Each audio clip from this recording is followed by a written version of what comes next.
Saya Yulia Getaviana akan melakukan presentasi terkait penuntun praktikum mengenai materi hereditas manusia. Untuk hereditas manusia ini, saya analisis dari RPP untuk tingkat SMA. Untuk itu, pertama ada tujuan pembelajaran. Jadi, dari tujuan pembelajaran ini kita akan melakukan pembelajaran saintifik. Peserta didik dapat menganalisis dengan tepat pola-pola hereditas pada manusia dan menyajikannya data hasil studi kasus tentang pola-pola hereditas pada manusia dalam berbagai aspek kehidupan, serta memiliki sifat mandiri, jujur, dan disiplin. Untuk tujuan praktikumnya di sini ada 3 praktikum yang akan dilakukan pada materi hereditas manusia. Yang pertama itu pada pola sidik jari. Nah, tujuan dari praktikum pola sidik jari ini yaitu untuk mengenal dan mengidentifikasi pola-pola sidik jari serta penghitungan jumlah seluruh pada populasi manusia. Kemudian ada golongan darah, di mana yaitu untuk melatih keterampilan dalam mengumpulkan data populasi berupa golongan darah dan menentukan frekuensi alel dalam populasi serta menganalisisnya secara genetik. Yang terakhir ada karakteristik fisik manusia dan pewarisannya. Ini untuk mengidentifikasi berbagai karakter fisik manusia dan sifat pewarisannya dan menganalisisnya secara saintifik sesuai konsep genetika. Kita masuk pada praktikum 1, di mana yaitu pola sidik jari. Nah, sedikit kita ketahui dalam mempelajari pola sidik jari ini ada 3 karakteristik utama yang perlu diperhatikan. Di slide sudah tertampilkan di mana ada 4 pola-pola sidik jari yang biasanya kita ketemukan pada tangan kita. Ada pola Ward, loop ulna, loop radial, dan arch. Alat dan bahannya ini, untuk alatnya sendiri kita menggunakan kaca pembesar, kemudian untuk bahannya kita menggunakan tinta stesil, kapas, alkohol 96%, kartu rekaman sidik jari. Nah, untuk prosedur kerjanya sendiri, itu kita mulai dengan pencatatan data sampel pada kartu rekaman sidik jari yang meliputi jenis kelamin, suku, umur, dan tanggal perekaman. Kemudian kita memberikan tinta pada lempengan kaca. Nah, tinta ini diratakan pada lempengan kaca, kemudian diratakan dengan penggaris sehingga didapatkan lapisan tipis. Nah, perekaman sidik jari, satu persatu ujung jari sampel ditekan dan digulingkan pada lembaran kaca.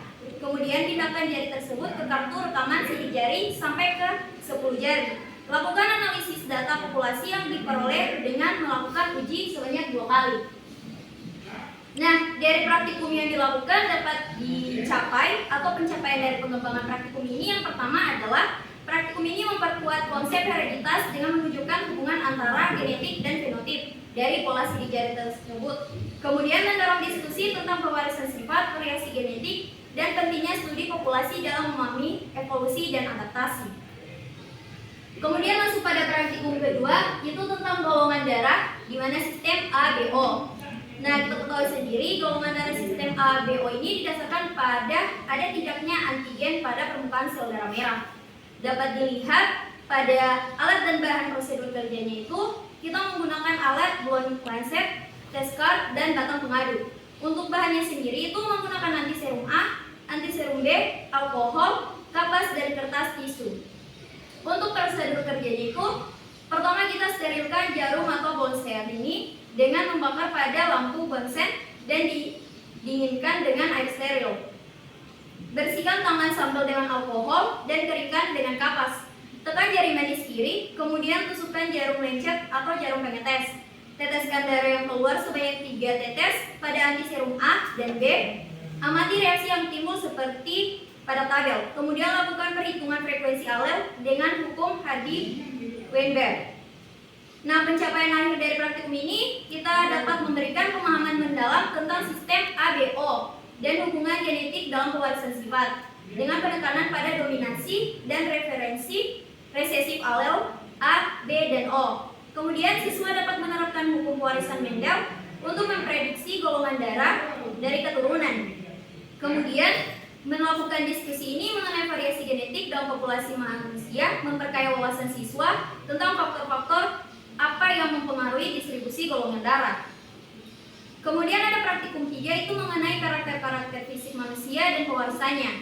Dapat dilihat di sini ada tabel yang dimana mempunyai sifat dominan dan resesif. Kita ketahui bahwa beberapa sifat pada manusia itu yang dapat dipakai untuk melihat variasi genetik serta frekuensi alel dalam populasi.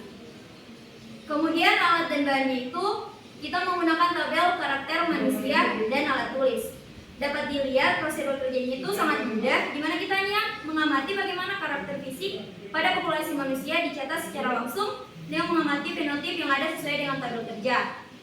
Nah, praktikum ini memberikan pemahaman yang lebih baik tentang variasi genetik dalam populasi manusia dan aplikasi hukum Hardy-Weinberg dalam analisis frekuensi alel.